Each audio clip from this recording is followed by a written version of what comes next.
Enquanto você abre a sua Bíblia ou acessa a sua Bíblia em Atos capítulo 1, eu vou explicar a você. Nós, nos meses de junho e julho, estudaremos numa série de mensagens a evangelização discipuladora. Talvez você tenha ouvido muito sobre evangelização. Evangelismo e evangelização são diferentes. Evangelismo diz respeito àquilo que trata da pregação, do compartilhar, mas a evangelização é a ação de evangelizar. Não nos basta conhecer o evangelismo, nós precisamos viver na evangelização, na ação evangelizadora. A evangelização você já conhece, mas discipuladora, o termo discipulado traz assim uma série de interrogações para nós. E ao longo da história cada um entende mais ou menos diferente o que é discipulado. No sentido mais lato, mais abrangente da palavra discipulado, diz respeito à nossa caminhada com Cristo. Nós o recebemos pela fé, pela misericórdia dele, dom de Deus, fomos salvos, transformados, o nosso nome está no livro da vida, então nos tornamos discípulos de Jesus. Mas no sentido mais técnico, mais formal para o dia a dia da igreja, o discipulado implica em quê? Em que alguém assuma o compromisso de anunciar a Jesus pelo seu testemunho pessoal. Então assim, de um modo geral, todos aqui são discípulos, mas eu perguntaria, se o discípulo gera discípulos, quem é o seu discípulo? Quem é a sua discípula? Aí você vê uma diferença, porque como seguidor de Cristo, você se autodenomina, sou discípulo, mas quem está caminhando com você? Quem você levou à fé? Quem você está edificando? De quem você está cuidando? Bom, aí você pode falar, bom, assim não, pastor. Então você pode ser, graças a Deus, um discípulo de Jesus na sua jornada, mas o Espírito Santo quer transformar a mim e a você em pessoas que testemunhem no poder do Espírito, e aí seremos espiritualmente, potencialmente chamados daquilo para o qual o Senhor nos enviou, ser e fazer discípulos de Jesus. O discipulado implica em que alguém que conhece a Cristo, que honra a Cristo, vive agora intencionalmente pensando e obedecendo ao Senhor para levar outros à pessoa de Jesus. Então você vê, há uma distinção entre discípulo genérico e o discípulo funcional, aquele que está intencionalmente comprometido em fazer, além de ser, em fazer outros discípulos para o Senhor. Junho e julho é o tempo em que Deus nos chama para pensarmos, para avaliarmos e reposicionarmos a nossa vida, para não sermos mais apenas discípulos no sentido lato, abrangente. Eu sigo a Jesus entre Deus e eu, e nem o meu vizinho sabe, eu nunca falei para ele, e nem os meus amigos trabalham, só veem que eu tenho um bom comportamento. Mas até uma pessoa que não crê em Deus tem bom comportamento e bons princípios. Quero saber se você já compartilhou a sua fé, já deu o seu testemunho. É para isso que nós estamos sendo chamados nos meses de junho e de julho. E o primeiro sermão é esse, justamente sobre cheios de poder. Não dá para eu e você sermos testemunhas que levem pessoas a Cristo e cuide de pessoas, se não for com o poder, pelo poder, através do poder do Espírito Santo. Quem entendeu, levante sua mão e diga, eu entendi. Amém. Se você ainda não está cuidando de ninguém, o desafio do Espírito Santo para mim e para você é que intencionalmente a gente ore e peça, Senhor, dá-nos vidas, dá-nos discípulos, dá-nos oportunidade de compartilhar a nossa fé. Então em Atos capítulo 1, nós vamos ver logo de cara o apóstolo, o discípulo amado Lucas, o médico. Ele, depois de escrever o seu evangelho de Lucas, ele continua a anunciar Jesus agora e os seus feitos e ensinos e aquilo que vai transcorrer a partir da morte, do ministério, da ressurreição do Senhor Jesus. E em Atos capítulo 1, então, ele explica isso para nós. E ele está escrevendo para Teófilo, possivelmente um senador, um homem de grande conhecimento e influência, que não era judeu, então ele precisava estender esse conhecimento de uma maneira bem clara para que o Teófilo entendesse. Uma das características de Lucas é que ele, sendo médico, tendo uma mente científica e organizada, ele escreve o seu evangelho de maneira cronológica, colocando os fatos na ordem em que eles aconteceram, para facilitar a nossa compreensão. Leiamos então. Em meu primeiro livro, meu livro anterior, Teófilo, eu escrevi a respeito de tudo o que Jesus começou a fazer e a ensinar até o dia em que foi elevado aos céus, depois de ter dado instruções por meio do Espírito Santo aos apóstolos que havia escolhido. Depois do seu sofrimento, Jesus apresentou-se a eles e deu-lhes muitas provas. Diga, muitas provas. Repita, muitas provas. Provas indiscutíveis de que ele estava vivo. Apareceu-lhes por um período de 40 dias, falando-lhes a respeito do reino de Deus. Certa ocasião, enquanto comia com eles, com os discípulos, deu-lhes esta ordem: não saiam de Jerusalém, mas esperem pela promessa de meu Pai, da qual lhes falei. Por quê? Porque João batizou com água, mas dentro de poucos dias, diga, poucos dias, repita, poucos dias, vocês serão batizados com o Espírito Santo. Então os que estavam reunidos lhe perguntaram: Senhor, é neste tempo que vais restaurar o reino a Israel? Ele lhes respondeu: não lhes compete saber os tempos ou as datas que o Pai estabeleceu pela sua própria autoridade, mas vocês receberão poder quando o Espírito Santo descer sobre vocês, e vocês serão minhas testemunhas em Jerusalém, em toda a Judeia e Samaria e até os confins da terra. Tendo dito isto, foi elevado às alturas enquanto eles olhavam, e uma nuvem o encobriu à vista deles. Eles ficaram com os olhos fixos no céu enquanto ele subia. De repente surgiram diante deles, dos discípulos, dos apóstolos, 2 homens vestidos de branco que lhes disseram: Galileus, por que vocês estão olhando para o céu? Este mesmo Jesus que dentre vocês foi elevado aos céus, voltará da mesma forma como o viram subir. Amém, meus irmãos? Então, Lucas está aqui nos ajudando a entender que Jesus, 100% Deus, 100% homem, veio, viveu, morreu e ressuscitou. E para que ficasse claro e patente a sua ressurreição, para que ninguém tivesse dúvida, ele ficou com os seus discípulos 40 dias. Quem sabia que Jesus ficou com os discípulos 40 dias? Levante a sua mão. Então, muitos de nós ainda não perceberam. 40 dias, andou com eles, ministrou a eles acerca do reino de Deus.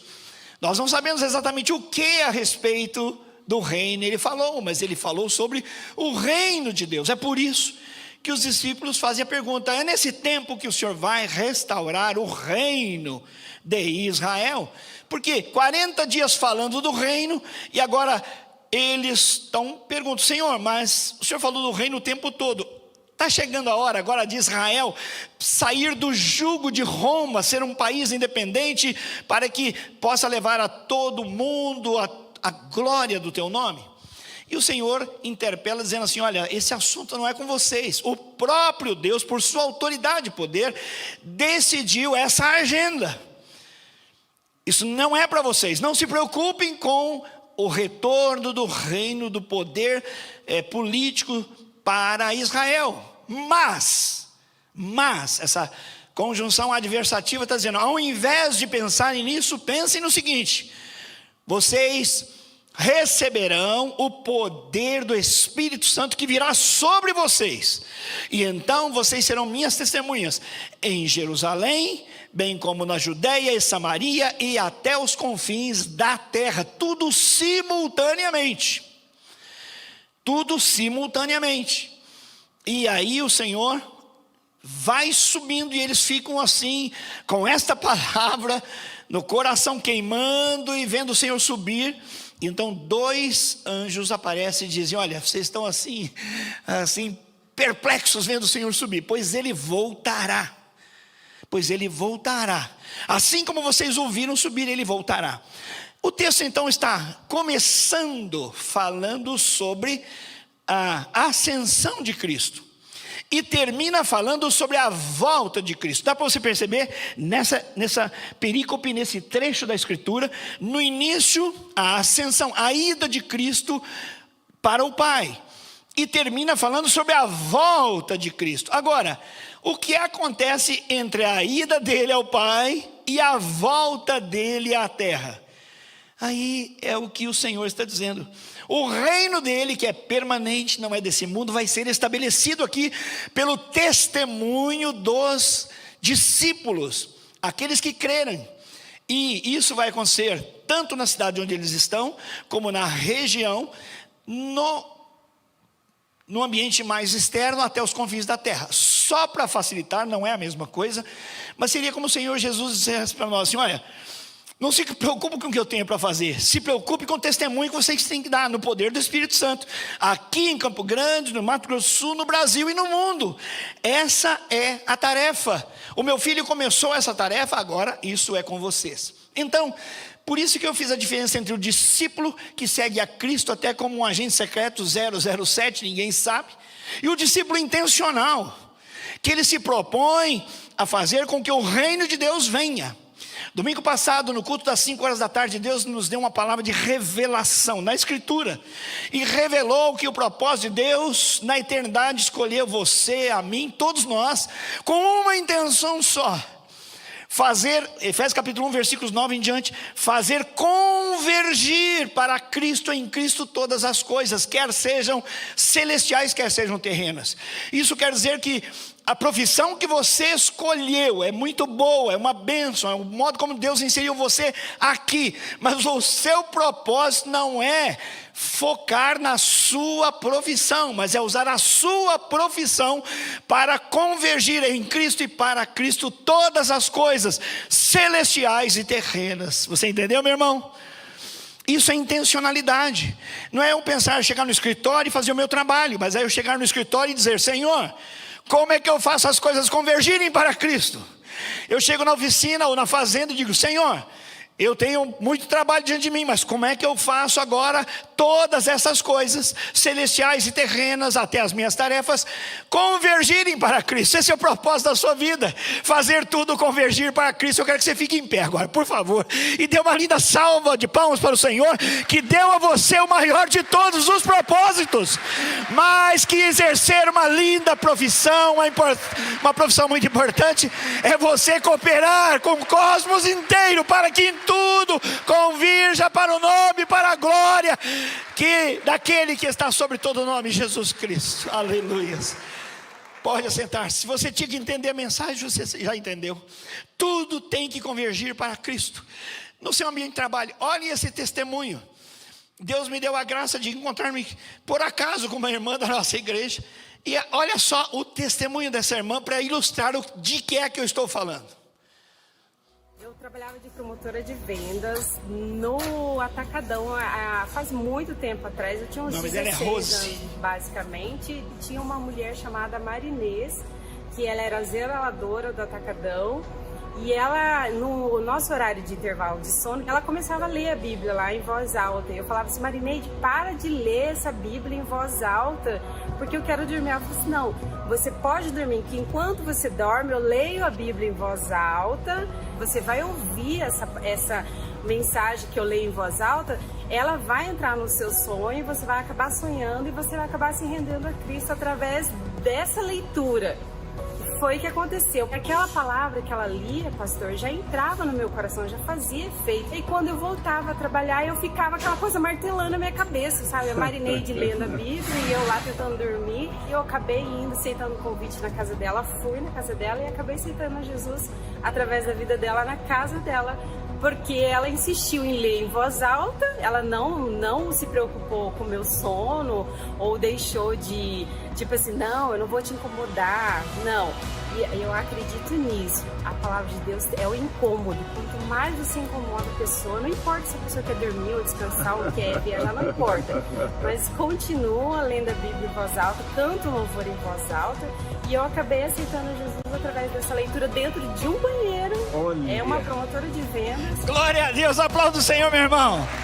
Deu para você entender o que é intencionalidade? Aquela mulher podia passar a vida toda limpando o chão, a função dela é ser zeladora, mas ela entendeu que ela tinha algo mais importante, que era ministrar a palavra de Deus para uma pessoa que estava ali dormindo. Eu não estou dizendo que você deve fazer a mesma coisa exatamente como ela, dizendo, ninguém mais dorme em casa, eu vou ler a Bíblia em voz alta, vou pôr no alto-falo. Não é o caso. Mas Deus usou esta serva que intencionalmente queria abençoar a outra enquanto ela dormia. Olha a simplicidade. Enquanto você dorme, o seu cérebro descansa, mas recebe. Princípio de neurociência aí, gente. Princípio de neurociência. O teu cérebro recebe a palavra, você sonha com a palavra e vai então acabar entregando a sua vida a Jesus. E essa moça disse, ela foi intencional, me levou para a casa dela. E lá na casa dela eu aceitei Jesus. Deu para você entender? Seja qual for a sua profissão, seja como a Marineide. Seja intencional. Para isso nós precisamos de uma vida cheia do Espírito Santo. E então, irmão, como nós vamos viver uma vida cheia do Espírito Santo? Nós vamos então ler o texto e descobrir aqui 3 revelações poderosas a respeito do Espírito Santo. A primeira é a seguinte: o Espírito Santo foi prometido. Hoje nós já cantamos bastante sobre isso aqui. O Espírito Santo foi prometido por Deus. Segundo, o Espírito Santo foi derramado sobre a igreja. Foi prometido e ele já cumpriu a promessa, ele derramou o Espírito sobre a igreja. E por isso, terceira revelação, o Espírito Santo nos dá poder para testemunhar. Primeira revelação, então, o Espírito Santo foi, não ouvi você, o Espírito Santo foi prometido por Deus. Segundo, ele foi derramado, ele foi entregue, ele foi dado. E terceiro, o Espírito Santo nos dá poder para testemunhar. Essa jovem Marineide foi empoderada pelo Espírito Santo para fazer o que fez, porque diante da palavra da Rose dizendo, puxa vida, nem na hora de descansar eu tenho paz, me deixa descansar, ela falou, não vai atrapalhar não. E aquela mulher acabou não recebendo apenas um sono tranquilo, mas recebeu a vida eterna em Cristo Jesus. O que a Marineide fez não foi limpar o chão, foi mudar gerações, porque a Rose se converteu, é batizada, tem uma família cristã, e os seus filhos frequentam a igreja e receberam a palavra da verdade. Diga, glória a Deus! Não, eu quero um glória a Deus batista, bem firme, diga glória a Deus! Isso é maravilhoso, vida intencional, vida cheia de Deus, simples, mas cheia de poder. Simples, mas cheia de poder. Esse é o propósito de Deus para você, ter uma vida cheia de poder, para você testemunhar e fazer tudo convergir para Cristo. Para de querer ser só um bom profissional. A sua profissão vai acabar aqui daqui a alguns anos, 30, 40, 50, acabou, bichou. Teu projeto de vida tem que ser maior e melhor, mais amplo, e produzir filhos para Deus e mandá-los para a eternidade. Aleluias! Esse é o propósito da minha vida e da sua vida. A Marineide limpava o chão, mas entendeu que o ministério dela é povoar o céu, e ela foi testemunha do Senhor Jesus. O Espírito Santo foi prometido. Primeiro, irmãos, é muito importante entender que o Espírito Santo, especialmente nos dias em que nós vivemos, que o Espírito Santo não é uma energia, não é uma força. A força está com você, não é isso. O Espírito Santo é uma pessoa. Gênesis, 1º capítulo, 1º versículo: e criou Deus os céus e a terra era sem forma e vazia. E primeira menção do Espírito Santo, o Espírito Santo pairava, ele estava sobre a face das águas. A palavra hebraica é a mesma palavra que se usa para dizer que a galinha está chocando seus pintainhos. Olha que coisa mais linda. O que uma galinha se põe em cima dos ovos? Ela sabe que ali há vida. Ela sabe que ela tem um papel predominante para chocar, para gerar e para cuidar de vidas. E o Espírito Santo faz isso comigo e faz com você desde a eternidade. E na criação, a primeira menção do Espírito Santo fazendo isso. Efésios 4:30 prova que o Espírito Santo é uma pessoa. Não entristeçais o Espírito de Deus, com o qual vocês foram selados para o dia da redenção. 1 Tessalonicenses 6,19 diz: não apagueis, não extingais o Espírito Santo. É pessoa. No Antigo Testamento, ele se movia sobre a face das águas. No Novo Testamento, e outra, além disso, claro, ele deu capacitação especial para artífices, para as obras. Ele capacitou os juízes, lá no livro de Juízes, pelo poder de Deus. Sansão fez o que fez, pelo poder de Deus, muitos se moveram. O Espírito Santo foi quem capacitou os juízes, os profetas. E o Espírito Santo no Antigo Testamento, ele capacitava as pessoas para obras sobrenaturais, mas ele não habitava as pessoas. Já no Novo Testamento, João capítulo 14, 16, 17, quando Jesus fala sobre o Espírito Santo, que é o Consolador, que é o amigo, que é aquele que está ao lado, ele diz assim: eu vou embora, e eu rogarei ao Pai, e Ele vos dará outro Consolador. A palavra outro é outro exatamente como eu. Não é outro, é outro exatamente como eu, com a minha natureza, a fim de que esteja para sempre com vocês. Ele é o Espírito da verdade, que o mundo não pode receber, porque não o vê e nem o conhece, mas vocês o conhecem, porque Ele habita com vocês, e Ele estará em vós. Olha a diferença: Ele está com vocês e estará em vocês. Amém, meus irmãos? Uma coisa é você ter o Espírito com você, outra coisa é você ter o Espírito em você, dentro de você, e você como habitação do Espírito Santo. Isso é maravilhoso. O Espírito Santo é uma pessoa, e o Espírito Santo quer operar em nós toda a verdade de Deus e nos fazer viver uma vida santa para Deus. Gálatas 5:16 a 22 fala de uma vida cheia do Espírito Santo. Versículo 16 assim: por isso vivam pelo Espírito, e de modo nenhum vocês satisfarão os desejos da carne. Quer brigar contra o pecado? Viva no poder do Espírito Santo. Ora, as obras da carne são manifestas: imoralidade sexual, impureza, libertinagem, idolatria, feitiçaria, ódio, discórdia, ciúmes, ira, egoísmo, briga, dissensão, inveja, embriaguez, orgias e coisas semelhantes. E ele diz, Paulo diz: e vocês sabem que eu já os ensinei que quem faz essas coisas, quem vive nessas práticas, não herdará o reino de Deus. Nós estamos falando sobre o reino de Deus. Então, não dá para ter esse tipo de conduta de vida e sonhar com o reino de Deus. Então essa é a vida que produz obras infrutuosas da carne. Mas a vida no Espírito, versículos 22 a 25 de Gálatas, capítulo 5.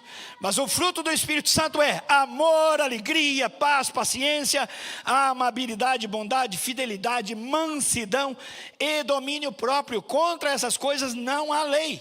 E os que pertencem a Cristo já crucificaram a carne com as suas paixões e os seus desejos. Diga glória a Deus.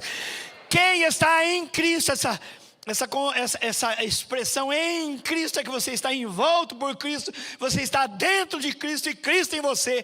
E se você já crucificou a sua vida em Cristo, você já não é mais escravo destas práticas. Agora você vive na liberdade do Espírito Santo, e Ele conduz você ao triunfo e à vitória.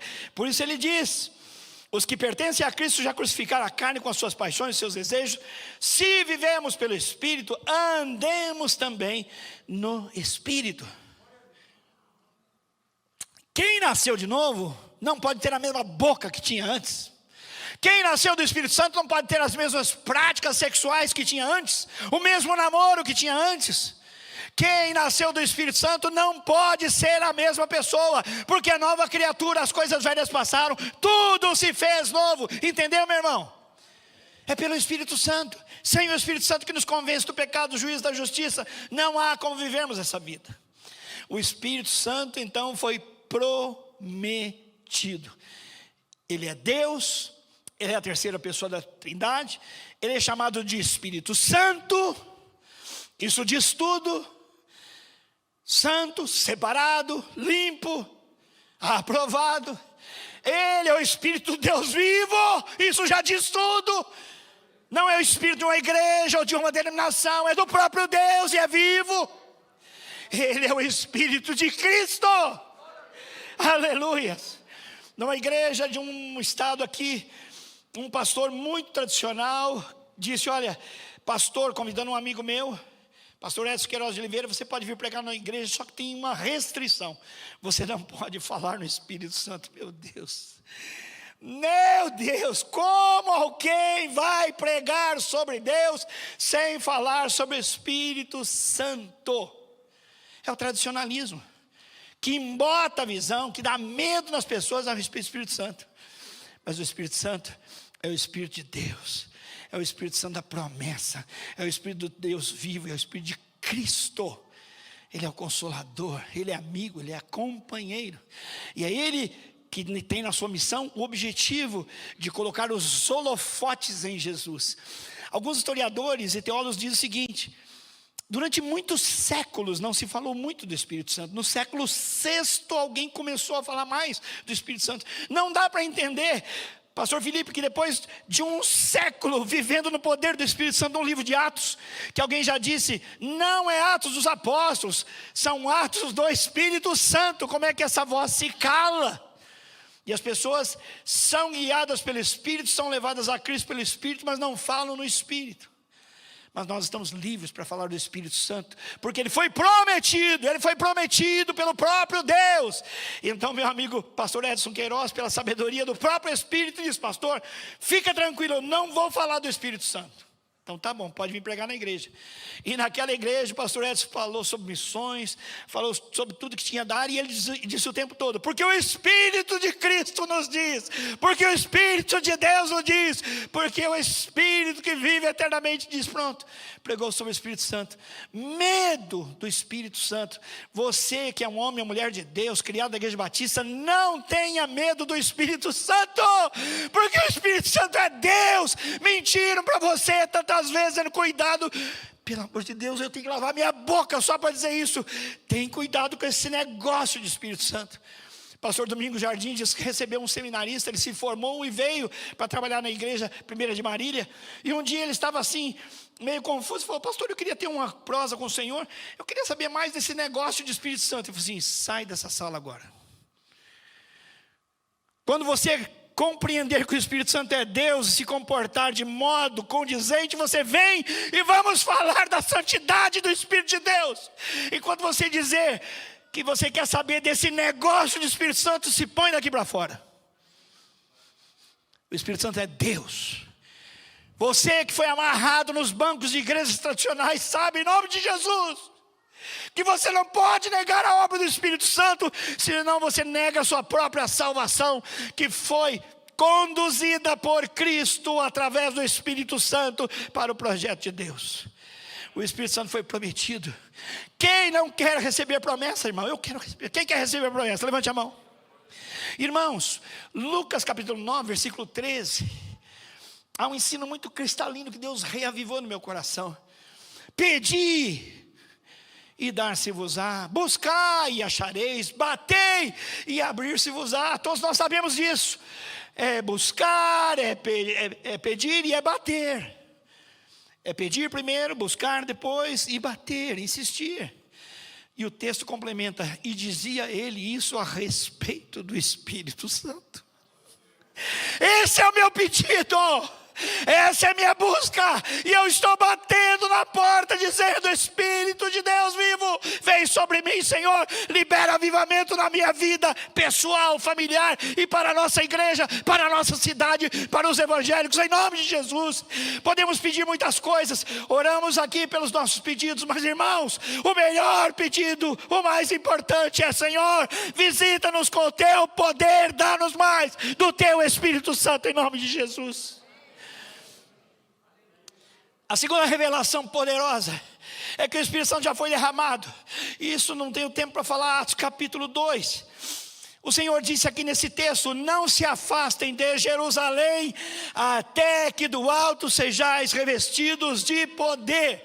E o texto termina, versículos 12 em diante, dizendo que aqueles que ouviram e viram o Senhor ascender aos céus, o que ele fez? O que eles fizeram? Foram para o cenáculo e se puseram a orar.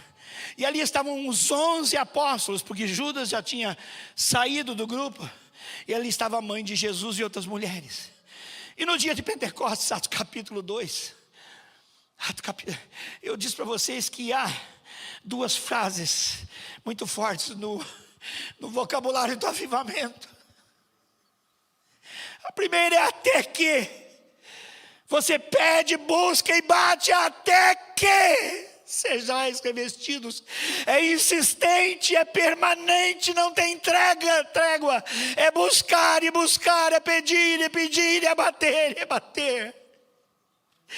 O Senhor Jesus disse para eles fazerem isso, e eles foram para o cenáculo e ficaram. E o Senhor disse: não muitos dias depois, daqui a alguns dias, vocês serão revestidos de poder, e aí serão minhas testemunhas. Então a promessa é cumprida. Atos capítulo 2, 120 pessoas assentadas. É interessante, estavam ali assentados como vocês estão, 120. E aí acontece a segunda expressão forte do avivamento. A primeira é até que. A segunda é o de repente. Até que sejais revestidos. E o segundo é o de repente. Eles estavam ali orando e de repente veio como, não é um vento impetuoso, o som como de um vento impetuoso, e apareceu sobre cada um deles. Nenhum deles perdeu a bênção daqueles todos que buscavam, pediam e batiam. Nenhum deles ficou ausente. Sobre todos eles pousaram não línguas de fogo, mas como que de fogo sobre as suas cabeças. Imagine você num culto, de repente você olha para o lado e fala: irmã, se virou uma chama, e todo mundo aqui com chama, aparentemente uma chama, e o Espírito Santo veio poderoso, é o cumprimento da promessa. E eles começam a falar em línguas diferentes, e ali você sabe, é uma grande discussão se eles falavam línguas diferentes ou ouviam línguas diferentes, porque um falava e 13 nações ali, cada um ouvia no seu idioma. Podia ser um pregando e os 13 ouviam, cada um na sua compreensão. E o que eles falavam? Unanimemente todos glorificavam a Deus, estavam encantados, maravilhados com o que Deus estava fazendo. Era o momento da história, porque lá atrás o homem se envadeceu, subiu no tamanco e disse: nós vamos construir uma torre, vamos chegar ao céu de Deus. E aí veio a torre de Babel, a confusão das línguas. Agora não, agora vem a remissão, vem aquela obra maravilhosa de Deus, falar e todos entenderem, cada um na sua língua, sobre as grandezas e as maravilhas de Deus. Aplauda o Senhor, isso é maravilhoso, isso é maravilhoso. Só que aquilo era o dia de Pentecostes. E por isso, de fato, e historicamente, é um culto pentecostal mesmo. E aí alguns estão passando lá na calçada e ouve aquele burburinho, aquele barulho, porque não foi uma coisa silenciosa. E eles entram atordoados: o que está acontecendo? O que está acontecendo? E o negócio era tão esquisito para uma igreja batista, por exemplo. Era tão esquisito que alguém falou: esses caras estão de fogo. 9 da manhã os caras estão de porre. Irmãos, um culto todo organizadinho, cheio de liturgia, pode parecer um culto dessa natureza, pastor Felipe? É meio estranho, não é? A coisa saiu do controle das pessoas, e nós não sabemos o que eles fizeram ali. O que o texto revela é que eles estavam tomados pelo poder do Espírito Santo. A promessa se cumpriu, e eles glorificavam e honravam a Deus. Esse é o propósito da igreja reunida: glorificar e honrar o Senhor. E o Senhor os estava batizando com o Espírito Santo, porque a promessa foi: João batizou vocês com água, mas vem aí aquele que vai batizar vocês com o Espírito Santo. Aleluias, glórias a Deus. E aí a promessa se cumpre, é o cumprimento. O Espírito Santo foi dado. O que o Espírito Santo fez? Ele potencializou a igreja. Porque aquele mesmo Pedro, que havia falhado com o Senhor 3 vezes, negando: não conheço, não sei do que você está falando. Aqueles discípulos amedrontados, agora viram a ressurreição do Senhor, estão convictos da ressurreição do Senhor, sabem a respeito do reino do Senhor, e eles receberam a ordem de testemunhar. Então, mediante o derramamento do Espírito Santo, o livro de Atos cumpre o verso de Mateus 28, 18 a 20. Vão e façam discípulos em todas as nações. Lembra disso? Essa palavra vai se cumprir agora, por quê? Atos 1:8, vocês serão minhas testemunhas no poder do Espírito Santo, quando receberam o Espírito Santo, Jerusalém, Judeia, Samaria e confins. O livro de Atos narra exatamente o cumprimento de Atos 1:8 e é maravilhoso. De 2 a 5 anos, Jerusalém foi invadida pela graça de Deus. Os 15 anos seguintes, Judeia e Samaria foram invadidas com o testemunho da graça e o poder de Deus. Alguns testemunhos estão lá a partir do capítulo 7, para você ver Filipe evangelizando Samaria, e depois a perseguição, e o evangelho indo para todo canto. E nos 15 anos seguintes, então o evangelho chegou a todas as nações, o mundo antigo, e o ponto final é a capital do império, que é Roma. Ou seja, entre 30 e 35 anos, no poder do Espírito, que foi prometido e agora derramado, os discípulos se tornaram homens maravilhosos, mulheres maravilhosas, que levaram o testemunho de Jesus Cristo a todas as nações, em 30 e poucos anos, em 3 décadas. Se você for analisar o livro de Atos, você tem metade do livro de Atos falando da pessoa de Pedro no poder do Espírito Santo. A outra metade, capítulo 13 em diante, é Paulo no poder do Espírito Santo, cumprindo a grande comissão. É maravilhoso. Aquele mesmo homem frágil, que havia negado o Senhor 3 vezes, recebeu o derramamento do Espírito. Não dá tempo de falar, mas ele, agora cheio do Espírito Santo, ouve as pessoas comentarem lá fora: os caras estão de fogo, estão de porre, 9 horas da manhã. E aquele homem que negou o Senhor, aquele homem que traiu a confiança do Senhor, agora ele se levanta, cheio do Espírito Santo, e anuncia: eles não estão bêbados, mas veio sobre nós a promessa. Joel se cumpriu, a palavra de Joel se cumpriu em nós, e eles receberam ali poderosamente a graça de Deus, o poder sobrenatural e a pessoa do Espírito Santo. Presta atenção no que eu vou te dizer. Olha para mim, não tem como você receber o Espírito Santo e não receber o poder do Espírito Santo. A natureza do Espírito Santo traz em si o poder do Espírito Santo. Agora, o que você pode fazer, e eu posso fazer, para o nosso prejuízo, é entristecer o Espírito, extinguir a atuação sobrenatural do Espírito em nós, através da carnalidade. Isso nós não vamos fazer em nome de Jesus. O resultado no final de Atos capítulo 28, 30, Paulo agora preso lá em prisão domiciliar em Roma. O evangelho chegou até Roma, a todos os confins. Por 2 anos inteiros, Paulo permaneceu na casa que havia alugado, prisão domiciliar, e recebia a todos que iam vê-lo. Pregava o quê? O reino de Deus. Lembra do reino? Pregava o reino de Deus e ensinava a respeito do Senhor Jesus Cristo abertamente e sem impedimento algum. É isso que o Senhor faz. No poder do Espírito Santo, quando Ele quer, como Ele quer, nós podemos ser usados por Ele abertamente, sem impedimento algum. Ninguém impediu a Marineide de levar o evangelho lá no banheiro, enquanto uma servidora como ela queria apenas descansar. Mas a gratidão que a Rose tem agora por aquela intromissão, por aquela insistência. Terceira revelação e última, irmãos, é que o Espírito Santo nos dá poder para testemunhar. Se nós não podemos separar o Espírito Santo do poder do Espírito Santo, quer dizer que se eu e você não compartilhamos a fé com ninguém, nós estamos entristecendo o Espírito Santo. Estamos abrindo mão de dar testemunho do Evangelho da graça de Deus, por medo, quando não precisamos ter medo, porque Ele nos deu o seu poder. A palavra: e recebereis poder sobre vocês, Recebereis poder ao vir sobre vocês o Espírito Santo. A palavra poder é dunamis. Mesma raiz da palavra dinamite.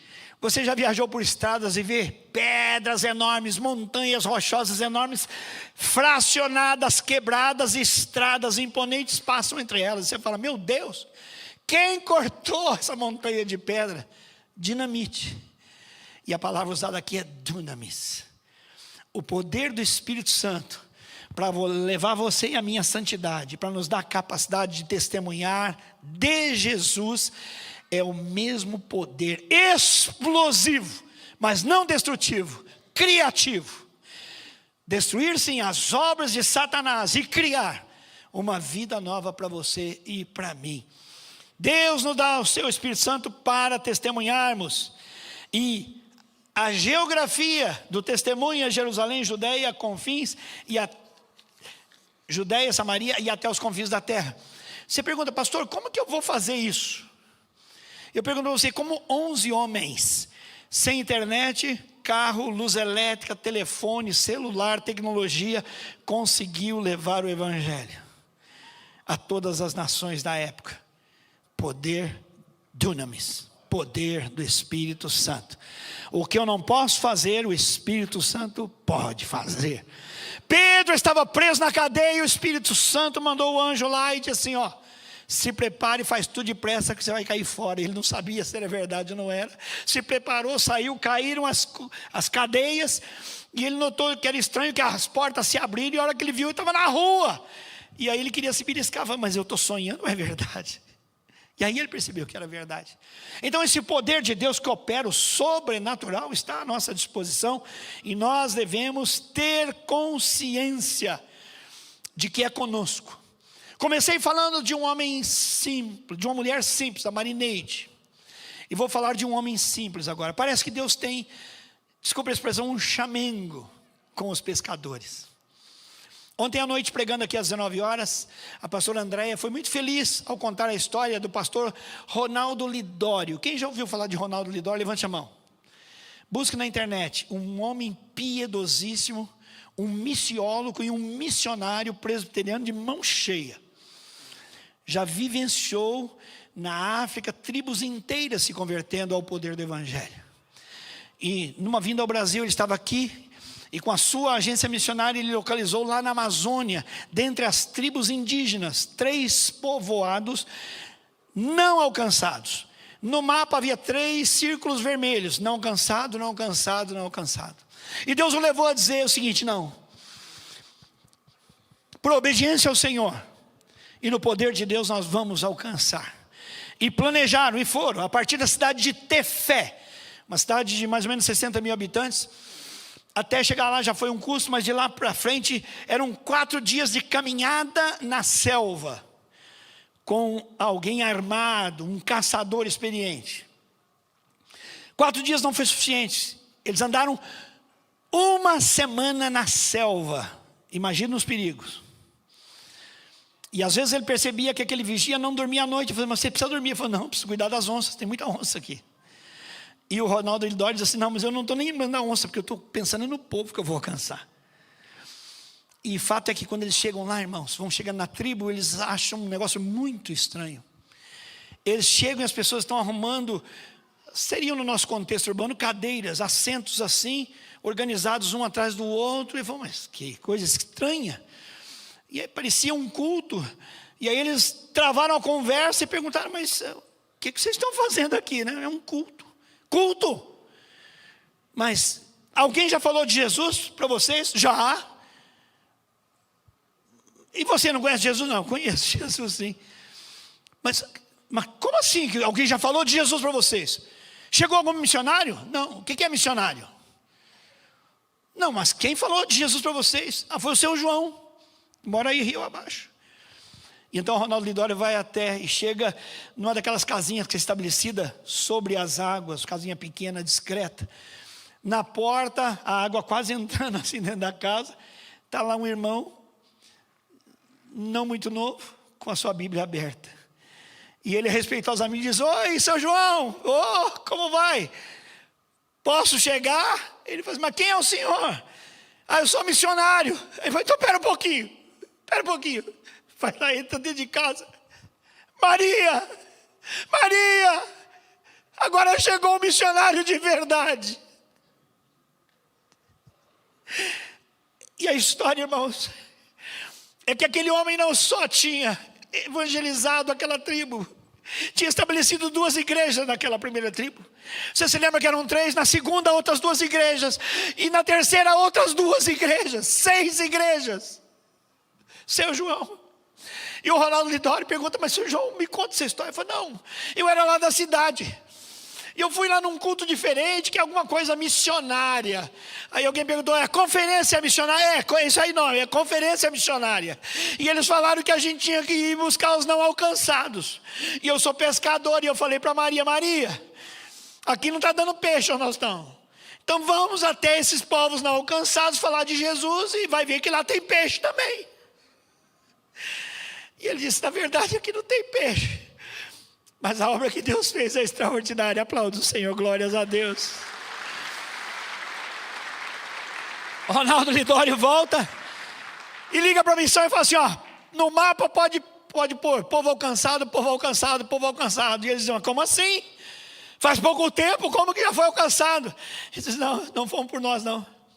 Mas quem foi a agência que mandou? Nenhuma. Quem foi o pastor que foi? Nenhum. Qual a igreja mandou? Nenhuma. Põe aí no mapa. 6 igrejas nasceram pelo trabalho do seu João, pescador. É isso, meus irmãos, que o Espírito Santo nos convoca a entender. Que Ele é maior que os métodos. Nós damos curso de evangelismo para ajudar. E às vezes até atrapalhamos, porque nós ficamos confiando em métodos. Um santo homem do passado dizia, enquanto os homens procuram métodos, Deus procura homens fiéis. Deus procura homens cheios do Espírito Santo. Então, irmãos, essas 3 revelações são para nós hoje toque de caixa. São palavras de Deus para a obediência, e não para ouvirmos e sairmos daqui dizendo, que palavra maravilhosa. Aqui não tem palavra maravilhosa. Aqui tem um convite à entrega total para uma vida cheia do Espírito Santo, para mim e para você. Eu, pastorzão, não posso me acomodar e receber as pessoas para evangelizá-los no templo.